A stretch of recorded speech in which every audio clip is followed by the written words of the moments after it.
história do Dr. Livingstone é uma história bonita, é uma história complicada. Por quê? Porque ele vai fazer missões, mas como ele é alguém muito inteligente, ele tem uma visão que é o quê? Usar os rios como caminho de transporte. O governo, que muitas vezes sustenta a obra missionária dele, quer encontrar um caminho no centro da África para o mar. Se encontrasse um jeito de usar os rios de maneira a sair do centro da África e ir para o mar, então o transporte de tudo seria muito, muito rápido. Inclusive, eles querem encontrar um caminho para alcançar o rio Nilo. Que se você estiver no Egito e você consegue alcançar então os rios no centro da África até chegar ao Nilo, você com certeza conseguiria o domínio político até. Então há um segundo interesse. Há um segundo interesse do governo, há um segundo interesse do povo que trabalha com escravos. Imagina encontrar um caminho. Tá? Mas o Livingstone, ele enxerga um caminho de missões. Pelo menos assim a gente vai lendo a história dele. Ele enxerga um caminho de missões. Que não quer dizer que ele não enxerga um caminho comercial. Ele acredita que missões pode ser feita através de investimentos comerciais. O povo fazendo negócios na África pode levar missões. Então, ele vai ser aclamado, os livros dele ele vai sustentar a família vendendo livro. Os livros dele são comprados por todos, todo mundo gosta muito. Mas em 1866 ele sai para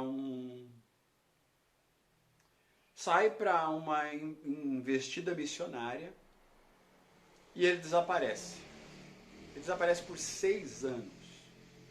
Não 100%, no começo as pessoas ainda recebiam, ele ainda estava em lugares onde ele conseguia mandar uma carta, uma comunicação, mas já no final, no 6º ano, ele já é tido como morto. A Europa considera que ele morreu no campo missionário. Entre 1871 e 1872, ele é tido como morto. E aí é enviado um homem chamado Stanley. O Stanley vai ser pago, tá? O Stanley é um jornalista e o jornal onde ele trabalha vai elaborar uma investida para fazer uma reportagem e descobrir se o Livingstone está vivo, está morto. Se estiver morto, traz o corpo, né? E seria uma grande reportagem. Então Stanley sai. Por quê? Porque o Livingstone é essa figura. Né? Nos livros dele ele conta como ele conseguiu sair ileso de um ataque de leão. A quantidade de malária, doenças que ele pegou na África. Então, todo mundo admira esse homem. E ele está sumido há 6 anos. 6 anos ele está desaparecido. Então sai esse Stanley, sai atrás dele. Então ele sabe que a última vez que ele foi, tiveram notícia dele, está perto de um lago chamado Lago Tanganyika. O Livingstone tinha uma teoria de que provavelmente o Lago Tanganyika tinha uma ligação com o Nilo, então ele vai estudar esse lago por muito tempo, né? E vai levar um tempo, mas o Stanley vai encontrar ele, né? Acho que em outubro de 1871. A exploração que saiu de Nova York encontra o David Livingstone. Essa história é uma das histórias mais famosas sobre o Livingstone, porque o Stanley vai encontrar ele numa aldeia, só negros, lógico, só africanos, né?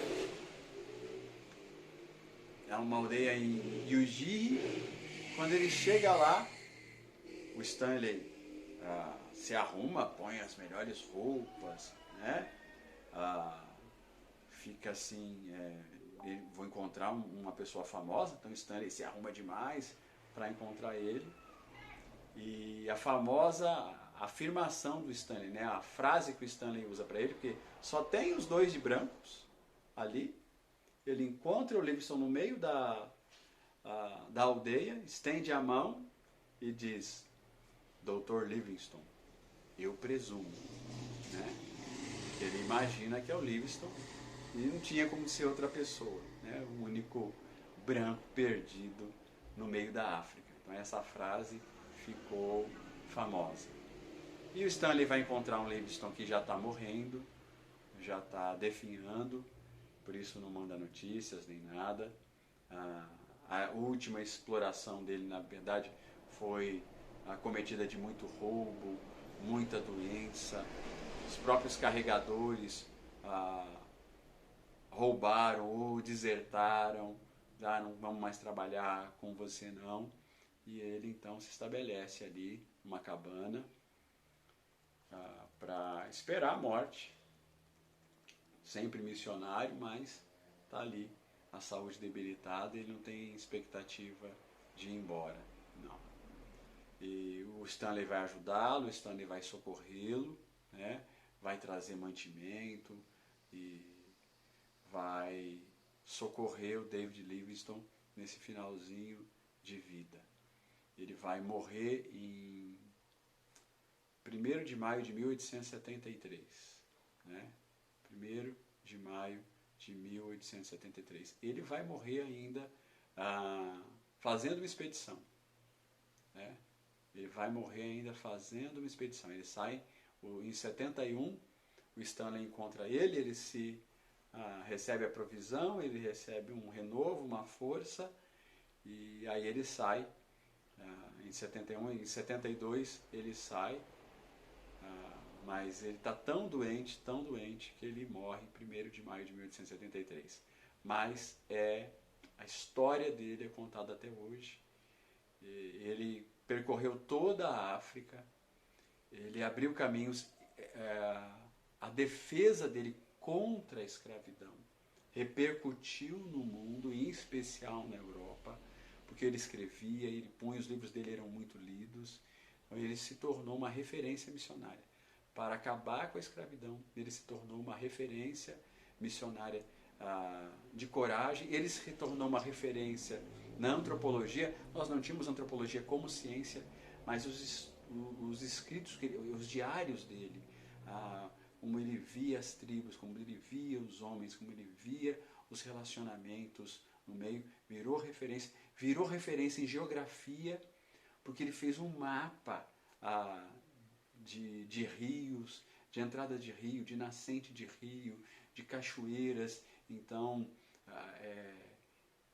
e isso, fazer o mapeamento de rios, era realmente fazer um mapeamento das grandes estradas, porque os rios eram as grandes estradas nesse período. Então, ele revolucionou a obra missionária, ele revolucionou o relacionamento com a África, embora ainda é um momento conturbado, é um momento em que as pessoas vão se valer de maneira muito negativa de muita coisa que ele produziu que podia ser bom, muita coisa o governo e o pessoal que trabalha com escravo pega e usa para o mal, mas ainda assim ele se torna uma referência, um missionário referência.